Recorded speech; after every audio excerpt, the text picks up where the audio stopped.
representantes o responsables. RCR presenta al Foro Penal Venezolano en Aquí se habla libertad. Con Alfredo Romero, director ejecutivo del Foro Penal. ¿Dónde están las mujeres de bien? ¿Dónde están esos hombres de fe? ¿Dónde están nuestros niños de amor que gritan y claman la verdad? ¿Quién parará tanto odio y maldad? ¿Dónde están los soldados de paz? Por la vida doy la vida, por la paz doy amor, por respeto a la vida. Esta canción contra el terror, una canción contra el terror. Hola, buenas a todos, ¿cómo están? Les habla Gonzalo Tomé, director vicepresidente de Foro Penal, en el espacio que nos cede todas las semanas, los martes de 11 a 12 del mediodía, RCR 750 AM. También nos pueden ver a través de www.rcr.tv y nos pueden escuchar en vivo y nos pueden ver en vivo a través de nuestro canal de YouTube, RCR 750M en vivo. Allí nos pueden perfectamente escuchar. Les saluda desde la Dirección General de la Estación Jaime Nestares, desde la producción general Willy Arcaya, en la producción del programa Carla Songs y nuestra querida Catherine Manzano, desde los controles Gregorio González y de nuevo quien les habla Gonzalo Imiof Santomé, director vicepresidente de Foro Penal, ONG que se dedica, como ustedes saben, a la defensa de los derechos humanos, a la defensa de las personas que son víctimas de violaciones a los derechos humanos en el contexto de la represión política. En el Foro Penal venezolano, por cierto, desde hace ya casi 20 años, vamos a cumplir de estados, tenemos ya un récord de más de 13.000 personas defendidas, personas que han sido arbitrariamente detenidas. Tenemos también un récord que no es un récord feliz, pero bueno, por lo menos es trabajo que se hace en favor de los derechos humanos, de defensa de personas que han sido víctimas de torturas, de tratos crueles, inhumanos y degradantes, incluso de asesinatos por motivos políticos, ¿no? Bueno, en el programa de hoy vamos a hablar de todo esto, vamos a hablar de cuál es la situación de los derechos humanos, de la represión en Venezuela, pero también vamos a tocar otros temas puntuales que tienen que ver con algunas situaciones pues que han llamado mucho la atención en las semanas recientes, ¿no? Vamos a hablar de lo que ha pasado con esto del retiro de Argentina, de la nación argentina, del apoyo que se le estaba dando a la acción por la Comisión de Crímenes de Lesa Humanidad contra personas, funcionarios que en Venezuela han cometido estos crímenes allí en el Tribunal Penal Internacional de La Haya. Vamos a hablar un poco también de estas providencias administrativas que se dictaron para limitar, para restringir un poco el desempeño, la labor, el trabajo que hacemos las ONG de derechos humanos. Y también vamos a tener varios invitados. El primero es Ali Daniels para hablar de acceso a la justicia, para hablar de estos dos primeros temas que hemos conversado, lo que hemos comentado, pero luego vamos a conversar también con Carla Serrano de la REDNA, la Red de Derechos Humanos de Niños, Niñas y Adolescentes, para ver un poco cómo ha sido la evolución de los derechos humanos, qué ha pasado con la situación de los derechos humanos de niños, niñas y adolescentes, particularmente durante este contexto de pandemia. Bueno, vamos a comenzar entonces con nuestro programa. Les recuerdo a quienes quieran sumarse a las filas del Foro Penal que lo pueden hacer ingresando a nuestra página web www.foropenal.com y allí pues van a encontrar pues toda la serie de pasos que hay que cumplir, que se tienen que respetar y de alguna manera satisfacer para poder ser miembro del Foro Penal. No es necesario que seas abogado, no hace falta que seas abogado. Para ser activista, defensor de derechos humanos, no es indispensable ser abogado. Lo que hay que tener es la voluntad, el corazón, esa intención de poner eso que uno hace, sea lo que sea, por unos minutos al día al servicio de los demás sin esperar nada a cambio, al servicio de los derechos humanos sin esperar nada a cambio. Allí entonces los esperamos. Pero bueno, me dicen nuestro querido equipo de producción que ya tenemos en línea a nuestro primer invitado, que es Ali Daniels. Ali Daniels es director de una de las ONG, en mi criterio, más serias que existe en Venezuela en cuanto al monitoreo del sistema de justicia y también en cuanto al análisis de las implicaciones jurídicas de todo lo que va pasando, que es irregular, que es violatorio de los derechos humanos en nuestro país. Es la ONG Acceso a la Justicia. Hola, buenos días, Ali, ¿estás allí? ¿Nos escuchas bien? Ali, buenos días. ¿Aló? Saludos. Hola, Ali, ¿nos escuchas? ¿Cómo estás? Hola, Gonzalo, ¿cómo estás? Gracias por invitarnos. No, siempre un placer, siempre un gusto tenerlos a ustedes en el programa. Yo quería conversar con ustedes porque primero han sido de las ONG que han sido más consecuentes en el seguimiento de lo que han sido estas providencias administrativas que se han promulgado recientemente con la evidente intención de limitar nuestro trabajo como especialistas y activistas y defensores de derechos humanos. Quisiera que conversáramos un poco sobre eso, en qué estatus está eso, cuál ha sido la evolución desde que salió aquella primera providencia administrativa hasta el momento en el que estamos ahora. Y luego yo leí en estos días, Ali, unos tweets bien interesantes que tú planteabas sobre cuáles son las verdaderas implicaciones de que Argentina se retire del apoyo de la acción ante el Tribunal Penal Internacional en la que se está evaluando si se cometieron o no crímenes de lesa humanidad en Venezuela. Yo quería tocar contigo esos dos temas, Ali. Si quieres comenzamos por lo de las providencias, si te parece. ¿En qué estatus estamos? ¿Qué ha pasado con eso? Y si quieres, por favor, explicarle a nuestros oyentes un poco de qué se tratan estas providencias y por qué nos tienen tan preocupados a nosotros los defensores de derechos humanos.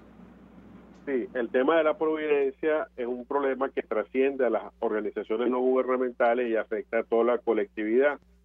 ¿Por qué? Porque las organizaciones no gubernamentales, ONG, como también se les llama, tienen una gran labor de trabajo humanitario y en el caso de nosotros, de Foro Penal y de otras organizaciones de denuncia de situaciones de violaciones de derechos humanos. Es decir, las ONG o son las voces de los que no pueden hablar o son las que proporcionan algún tipo de ayuda humanitaria a quienes han sido los más perjudicados por esta emergencia humanitaria.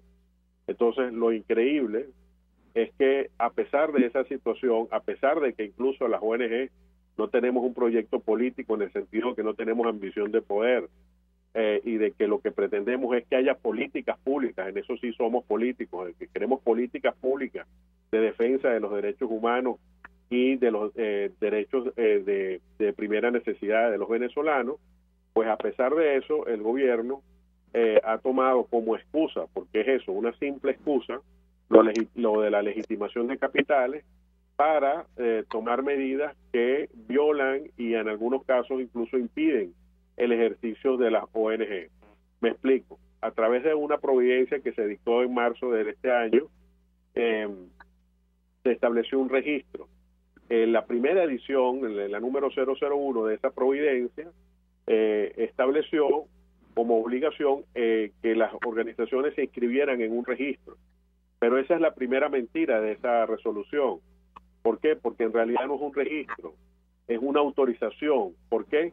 Porque piden una serie de recaudos y si la administración está de acuerdo con esos recaudos, es que te autorizan a actuar. Entonces, no es un simple registro porque te dan unas credenciales que te permiten actuar. Y en la primera edición de esa providencia se exigía además algo que era absolutamente contrario a los estándares internacionales, como era el nombre de los beneficiarios. Y en ese sentido, pues nuestra protesta se elevó por ahí, porque no puede, por ejemplo, Foro Penal decir quiénes son los que denuncian las violaciones a los derechos humanos que ellos recogen, o quienes, en el caso de Provea, quiénes son los que le proporcionan la información sobre las ejecuciones extrajudiciales del PAE. Eso no tiene ningún sentido. Y adicionalmente, se pedía que se dijera con qué tipo de alianzas tienen las organizaciones. Entonces, eso es otra información que además demuestra que lo de la legitimación de capitales no es más que una excusa, porque esa no es una información financiera. las organizaciones se pueden unir, como por ejemplo nos estamos uniendo aquí, ustedes y nosotros, para hacer este programa. Y eso no tiene ningún sentido financiero. Pero justamente es una información que se pide para tener información de lo que hacen las ONG. Un caso más delicado todavía sería, por ejemplo, organizaciones que se unen para presentar casos ante la Corte Penal Internacional. ¿Cómo pretende el gobierno que se le dé esa información? Entonces, a raíz de estas denuncias, a raíz de la protesta, a raíz de un comunicado donde hubo más de 700 organizaciones de la sociedad civil que protestaron esto, y ante la denuncia que se hizo también en instancias internacionales. ¿Aló? ¿Aló? ¿Me escuchan? ¿Aló? ¿Aló? ¿Me escuchan? Ali, creo que te perdimos. Ok. ¿Aló? Sí, ahora sí te escucho. Ajá. ¿Aló, entonces, a raíz de estas denuncias, se hizo una segunda edición. Sí, te escucho un poco entrecortado. Sí, okay. Te escucho un poco entrecortado, pero te escuchamos. Ok, entonces bueno, a raíz de esta... escuchamos un poco entrecortado. Déjame ver si puedo cambiar el...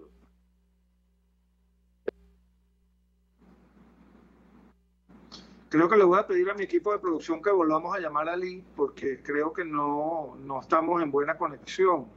Fíjense, lo que está comentando Ali es que en una primera oportunidad se promulgó pues una providencia administrativa en la que básicamente se nos estaba obligando a las ONG a incumplir obligaciones que nosotros por tratados internacionales y por estándares internacionales pues tenemos que respetar. Por ejemplo, nosotros tenemos que proteger los nombres, las identidades y tenemos que proteger la seguridad de las víctimas que representamos. Entonces, por ejemplo, si nosotros estamos denunciando que el Estado ha incurrido en una violación grave a los derechos humanos, por ejemplo, en ejecuciones extrajudiciales, en detenciones arbitrarias, desapariciones forzadas de personas, torturas, etcétera, no podemos nosotros darle al mismo Estado, que es la persona la entidad, mejor dicho, a la que nosotros estamos denunciando, la información de quiénes son los que están procediendo a denunciarlos, porque eso los pone en riesgo, ¿no? Además, como bien lo destacaba Lee, se estaban pidiendo una serie de informaciones que no tenían nada que ver con el desempeño financiero realmente de una ONG. No es que las ONG no deban cumplir ciertas obligaciones legales, no es que estemos exentos nosotros, los defensores de derechos humanos, de explicar un poco de dónde viene o cómo se maneja los fondos o los recursos que nosotros utilizamos para hacer nuestro trabajo. Pero ya en Venezuela existía legislación que nos obligaba pues, a cumplir una serie de parámetros, por lo que esta providencia administrativa luce francamente excesiva. No sé si mi gente de producción ya logró contactar a Lee de nuevo. ¿Sí? Okay, ¿me escucha, Gonzalo? Alfredo, ¿cómo están? Te tenemos en línea de nuevo. Sí, gracias. Ok. ¿Ali? Sí, entonces... Nos quedamos en que la información que se estaba pidiendo no era estrictamente información financiera, sino de otro tenor que nos obligaba a violentar estándares internacionales que tenemos que respetar las ONG en cuanto al respeto de los derechos de las víctimas.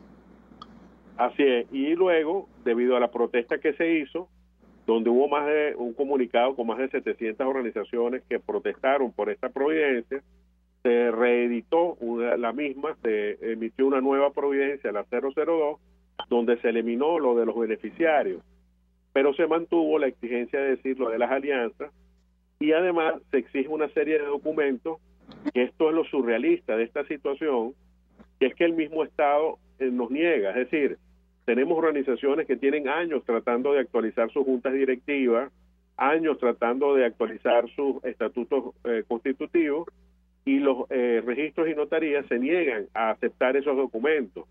Entonces, están exigiendo eso que el mismo gobierno niega. Entonces, ya por ahí vemos cómo el propio gobierno pide algo que él mismo nos impide poder cumplir. Y finalmente, está el hecho de que se está señalando que puede haber visitas in situ.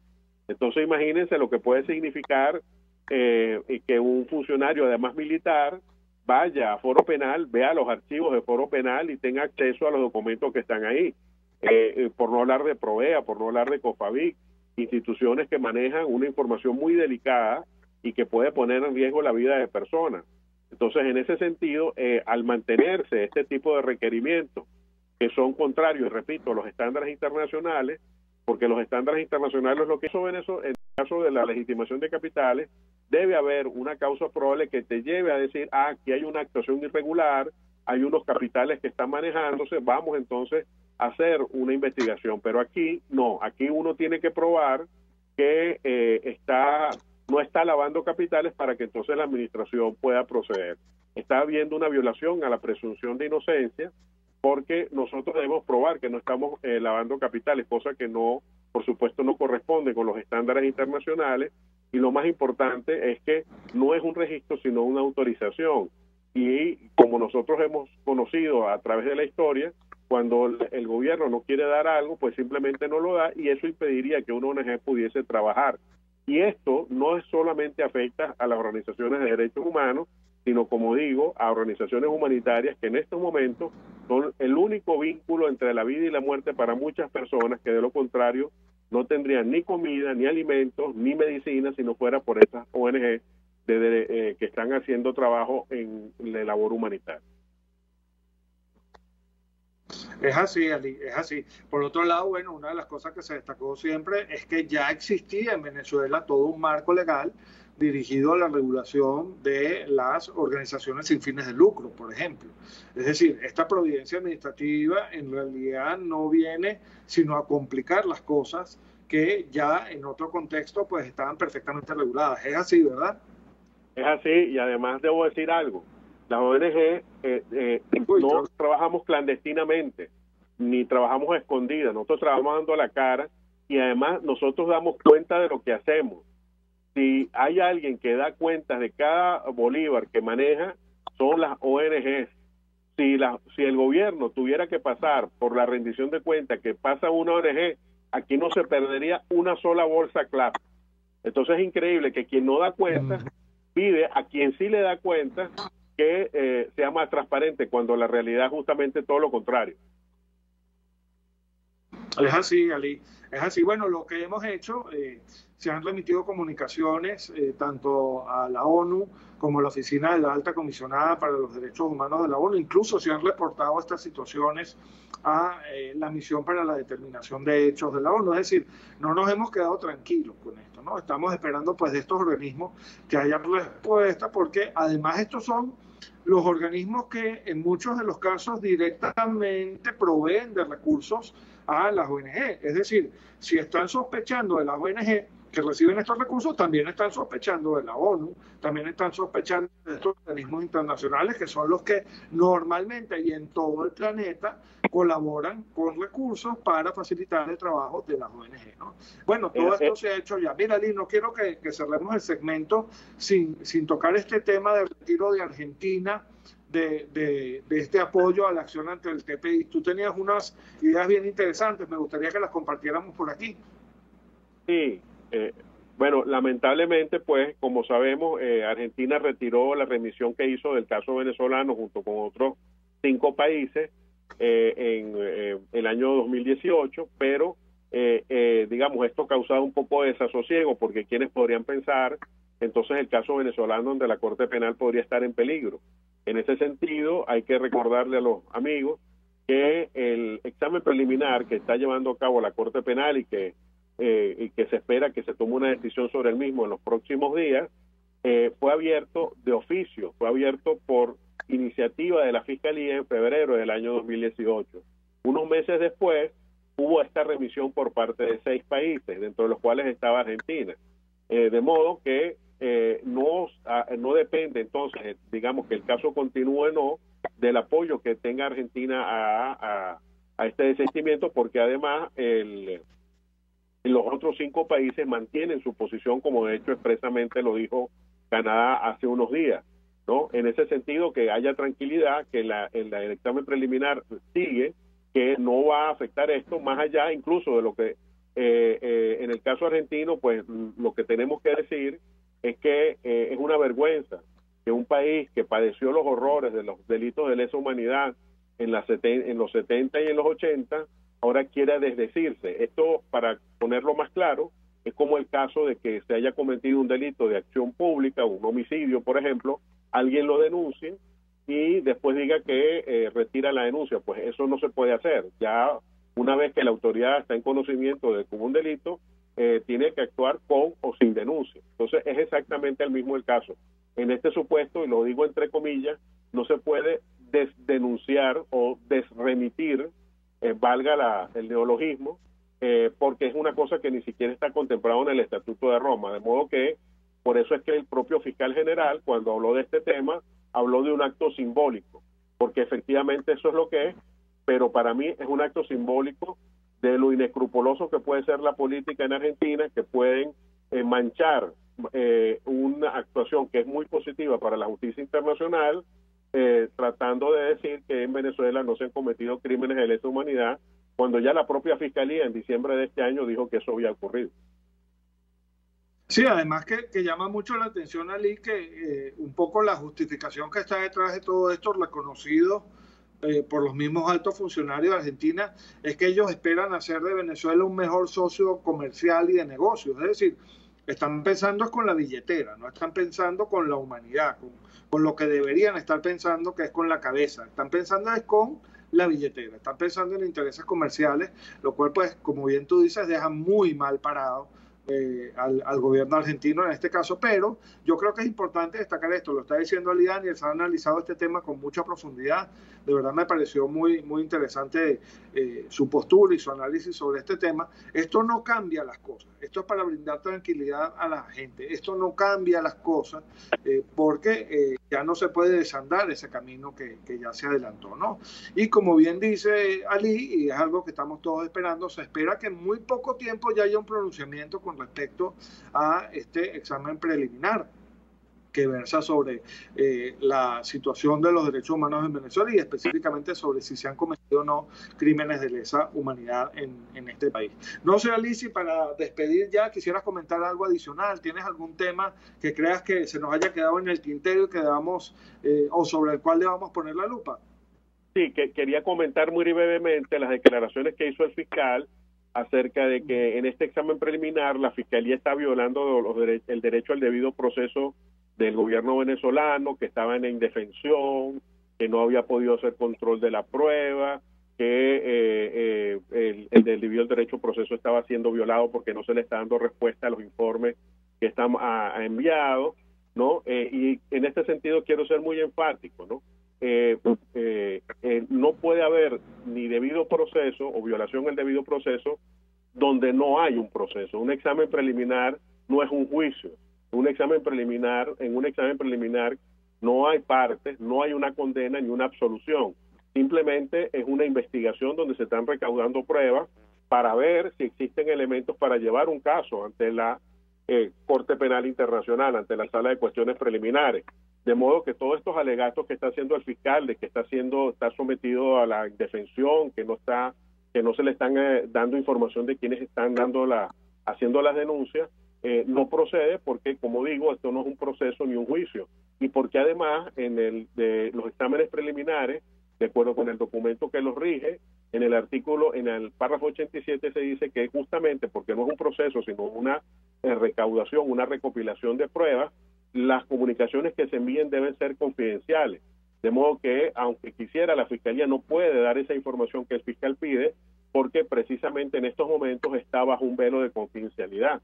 De modo que todos estos reclamos que está haciendo el fiscal no tienen ningún sentido, porque no hay un juicio y no se puede violar el debido proceso donde no hay proceso alguno.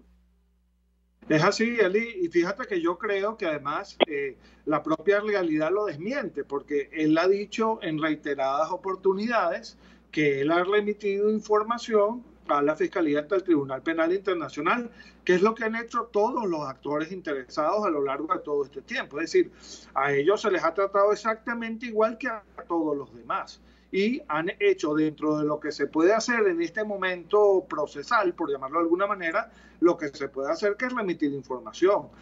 ¿Qué esperaban ellos? Que se les remitiera una especie de respuesta especial, individualizada, por el hecho de que es una fiscalía de una nación la que está remitiendo esa información. Pues no. El problema que tenemos aquí, Ali, yo lo voy a decir con toda claridad, es que en Venezuela el poder está como muy acostumbrado a que todas las instituciones le rindan pleitesía y le tiendan alfombras rojas cada vez que van a hacer cualquier cosa, y resulta ser que en estos organismos internacionales la cosa no funciona así. En estos organismos internacionales, por lo menos en este nivel, todas las instituciones y organizaciones que estén remitiendo información ante la Fiscalía o para la Fiscalía del Tribunal Penal Internacional para este examen preliminar deben ser tratadas de la misma manera. Y eso es lo que no les gusta, que están siendo tratados de la misma forma como estamos siendo tratados todos los demás que remitimos información para allá. Y eso es verdaderamente respetar el debido proceso, porque aquí la igualdad entre las partes, por llamarlo de alguna manera, sí funciona, cosa que lamentablemente pues no pasa en el país. Bueno, yo quiero agradecer a Ali, de verdad súper interesante este planteamiento que hace. Él nos deja esa tranquilidad, nosotros se la reafirmamos también a quienes nos están viendo y escuchando en este momento. Esto no tiene, el retiro de Argentina, esa acción no tiene más consecuencia que la de dejar muy mal parada a la propia nación argentina, y esto no va a afectar en nada, lo reitero y lo repito, lo que pueda pasar de cara a este examen preliminar que se está haciendo sobre la situación de Venezuela.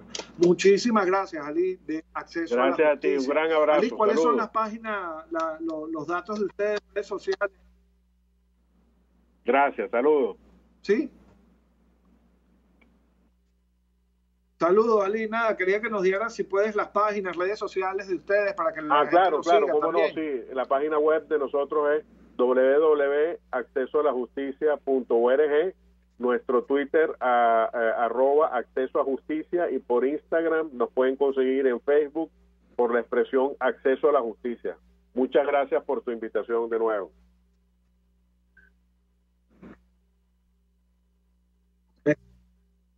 Muchas gracias, Ali. Hasta luego. Un placer hablar contigo. Bueno, era Ali Daniels de Acceso a la Justicia. Voy a tomarme este minutico que me queda antes del corte para saludar a Andrés, Carlos, María, Jorge, Helis, bueno, la gente que nos está escuchando, aquí nos están mandando mensajes, especialmente desde el Foro Penal Miami, siempre consecuentes, siempre pendientes con nosotros. Un fuerte abrazo para todos, de verdad.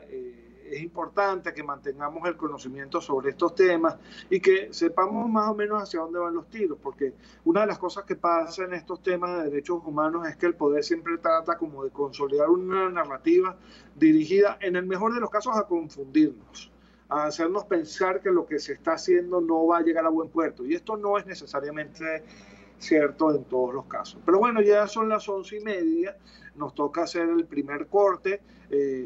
Les voy a pedir que se mantengan en contacto con nosotros, porque en el próximo segmento, además de cerrar con la máquina de la represión para que sepamos cómo están los números, los datos de la represión en Venezuela en este momento, vamos a conversar con Carla Serrano, de la Red de Derechos Humanos de Niños, Niñas y Adolescentes, sobre este tema tan interesante que tiene que ver con la situación de los derechos humanos, valga la redundancia, de los niños, niñas y adolescentes en todo este contexto de pandemia en Venezuela. Ya regresamos con más de Aquí se habla libertad por RCR 750 AM. Espérennos.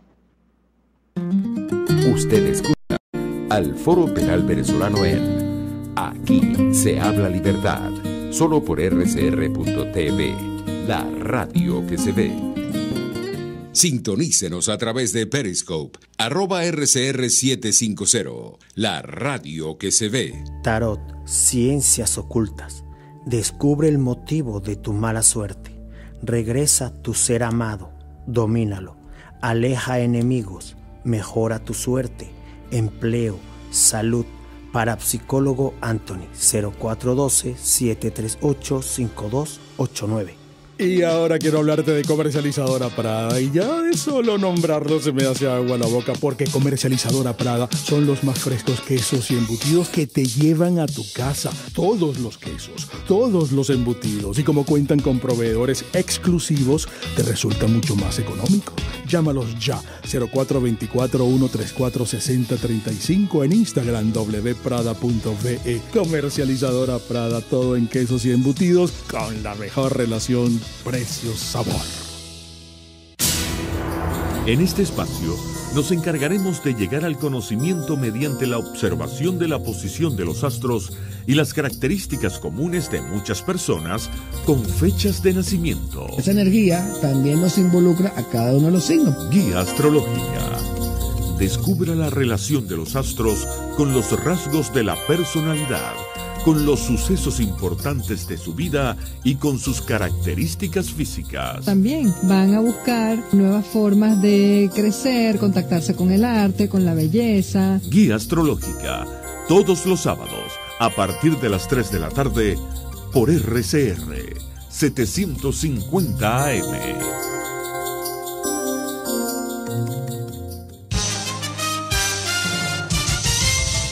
Informe RCR presenta titulares. Trasladaron al hospitalito del Fuerte Tiuna a los militares liberados. Fundaredes denuncia el silencio del gobierno de Maduro tras la desaparición de militares. Más allá de nuestras fronteras, un ataque armado deja 9 muertos en el suroeste de Colombia. Y en el mundo deportivo, el ministro de la Presidencia de Brasil, Luis Eduardo Ramos, informó que el gobierno aún negocia la realización de la Copa América en el país, anunciada horas antes por la Conmebol, y estableció una serie de condiciones para ello, como que todas las selecciones estén vacunadas. Les habló Argenis Barreto. Continúen con nuestra programación.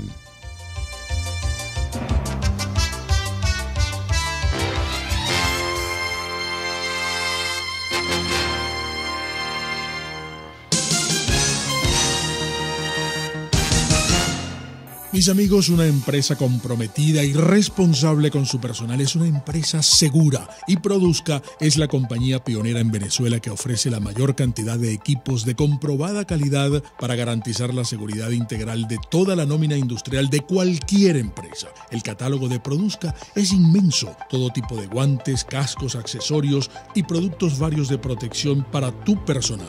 Conoce más de Produzca en www.produzca.com. Produzca, seguridad en tu empresa de los pies a la cabeza. Voz de América. Información precisa, completa, veraz, objetiva e independiente. Directo a tu pantalla. De lunes a viernes a las 2 de la tarde por RCR 750. RCR 750 AM, porque lo bueno une.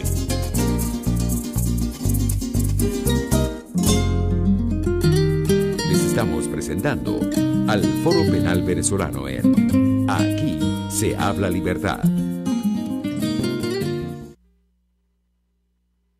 Hola, muy buenos días. De nuevo aquí con ustedes, Gonzalo Iñob Santomé, director vicepresidente de Foro Penal, ONG venezolana, que como ustedes, bueno, ya ONG internacional, tenemos capítulos y oficinas en más de 29 ciudades del mundo.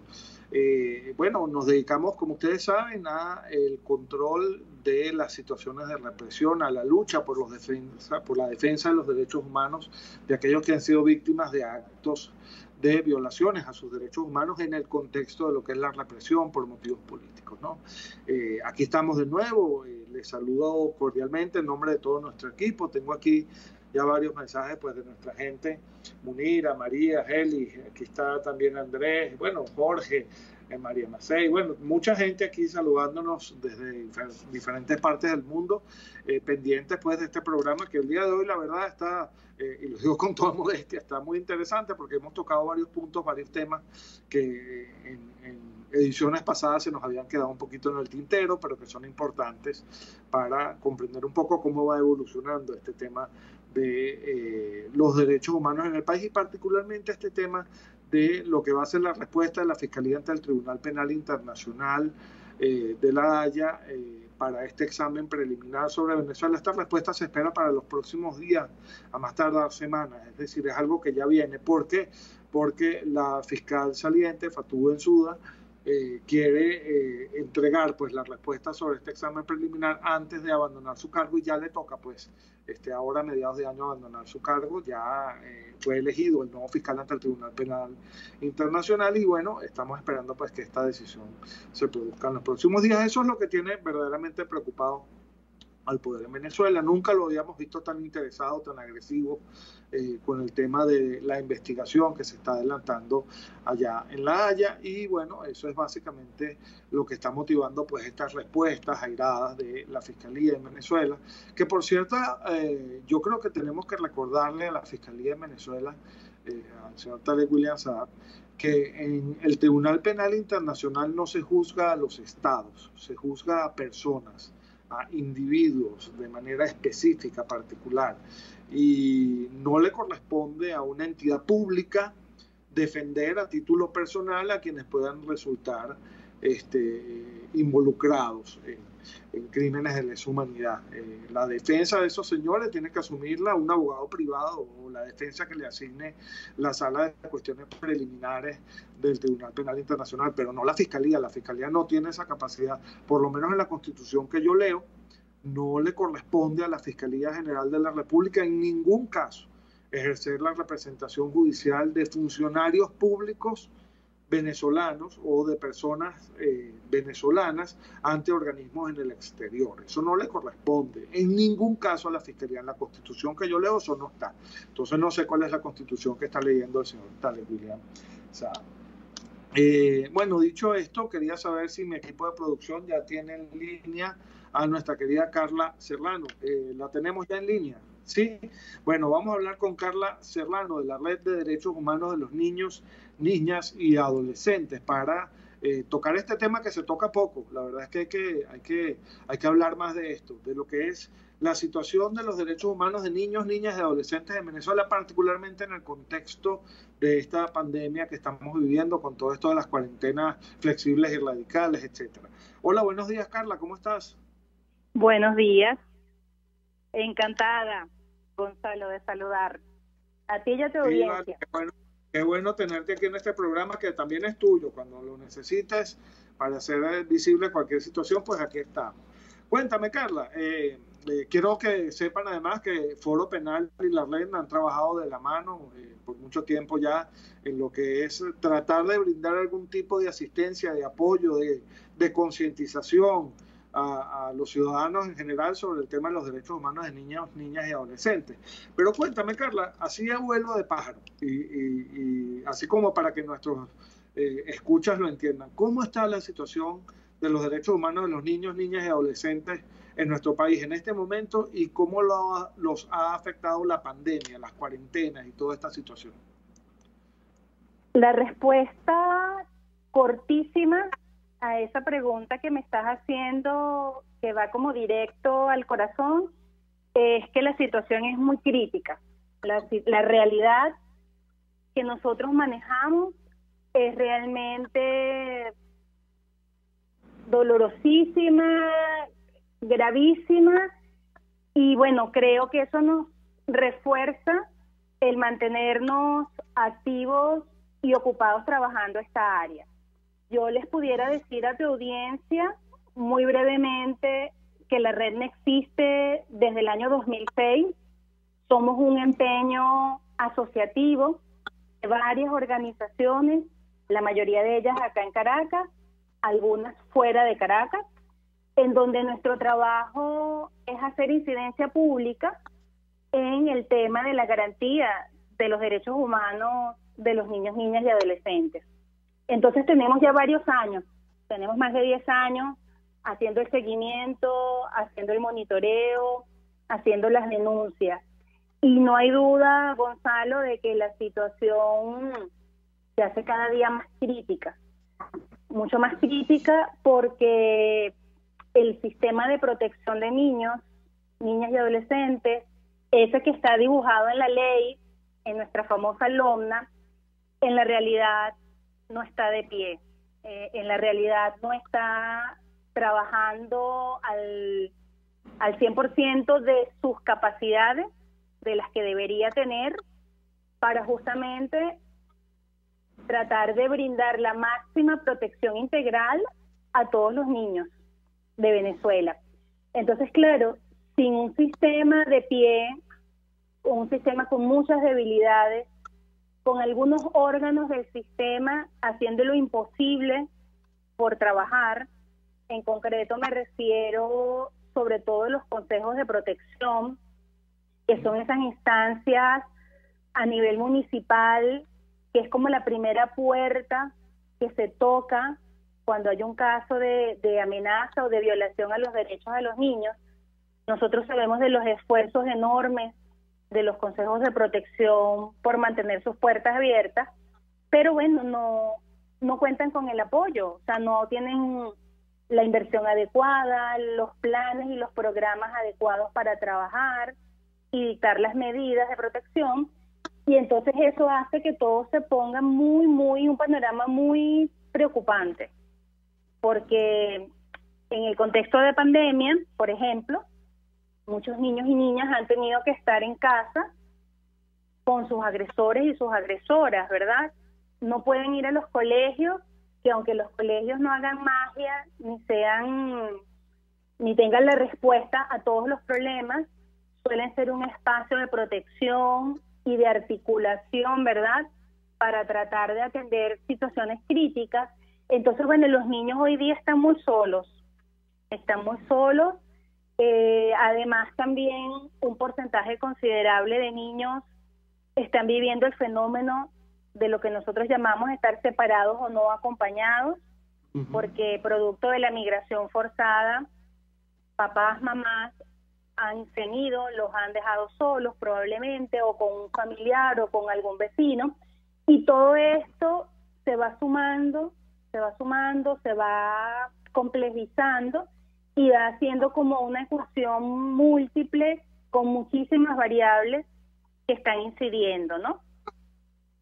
Entonces, bueno, sí, creo que desde la Redna la mirada que nosotros le damos al problema es de muchísima preocupación, porque no tenemos un órgano rector, como lo dice la ley, porque en el papel está, pero en la realidad no tenemos a un ministerio o al ministerio con competencia en materia de niños asumiendo sus atribuciones y trabajando como se debería frente a todas estas, porque son muchos casos, o sea, son en el tema de salud, en el tema de alimentación, en el tema de los niños institucionalizados, del fenómeno recurrente de niños en situación de calle, los niños los adolescentes que están privados de libertad, que esa es tu área, la que ustedes trabajan en foro penal.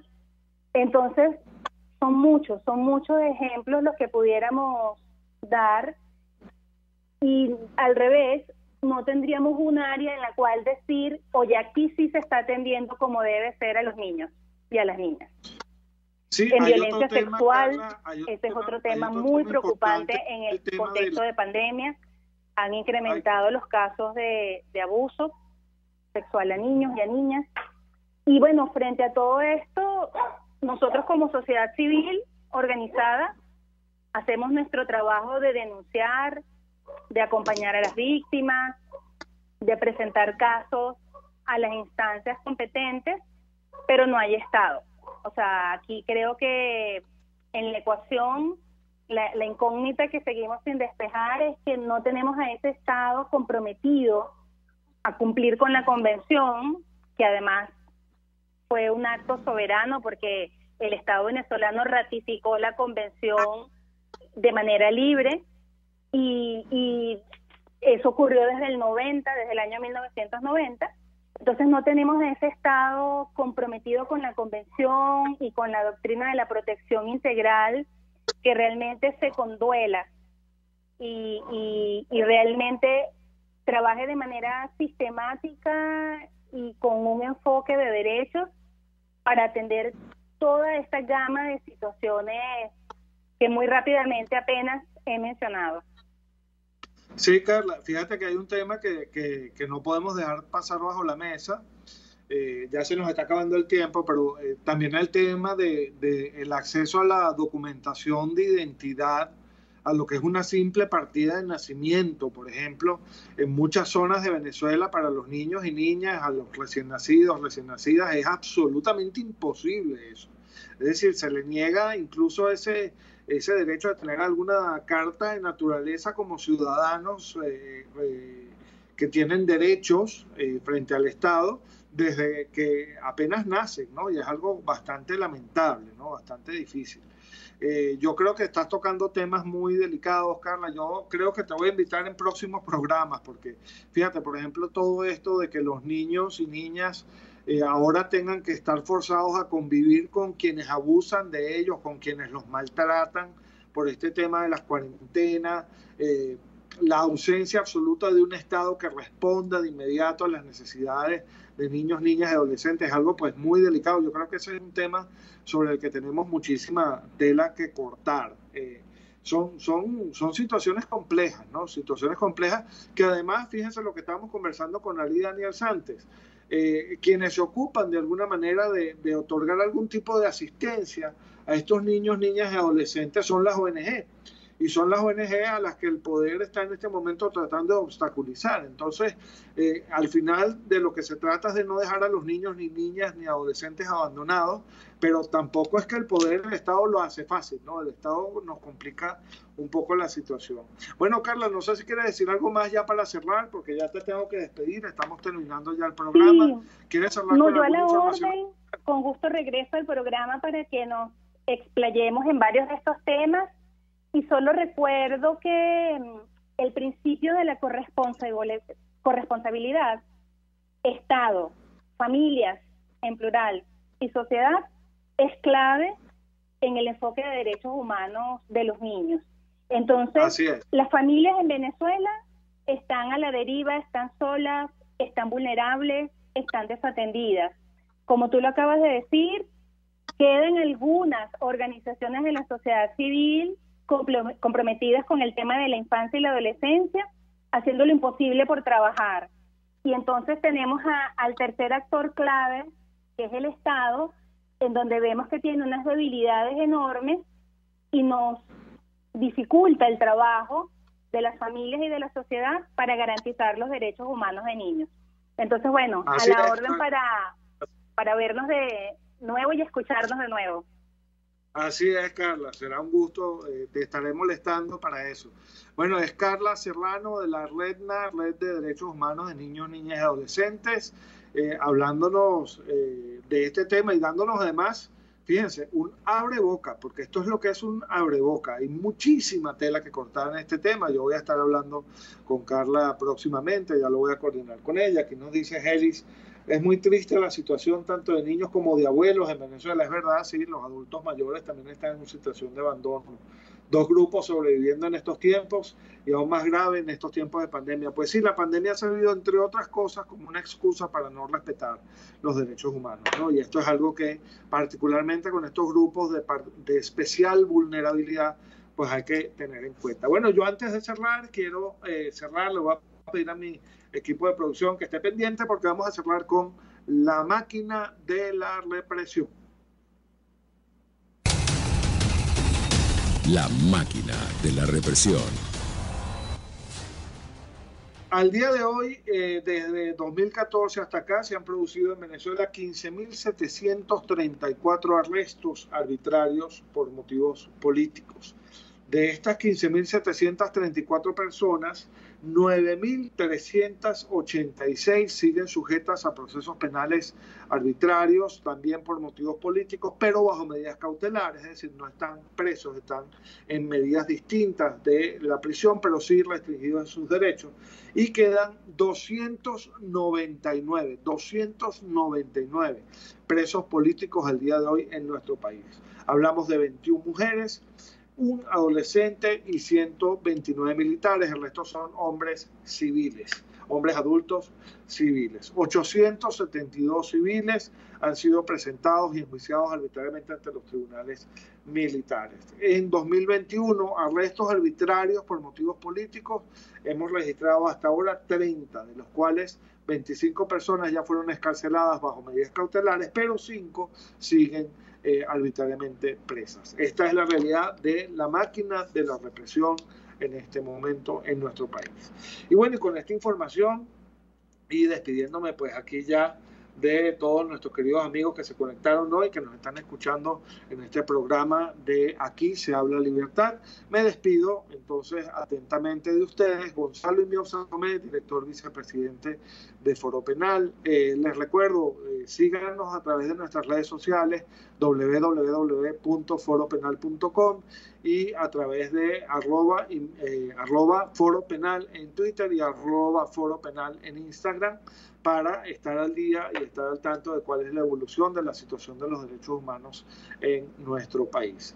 Me despido a nombre de la estación RCR 750M, a nombre de la dirección general, a cargo de Jaime Nestares, de la producción general, a cargo de Willy Charcaya, de la producción a cargo de Carla Sons y de nuestra querida Caterine Manzano, y desde los controles me despido en nombre de Gregorio González también. De nuevo, adiós, Gonzalo Imiob Santomé. Nos vemos en una próxima oportunidad en Aquí se habla libertad. Y no se olviden de esto: el peor enemigo de un preso, de un perseguido, de un exiliado político es el olvido. Y por eso es que nosotros no olvidamos. Hasta luego.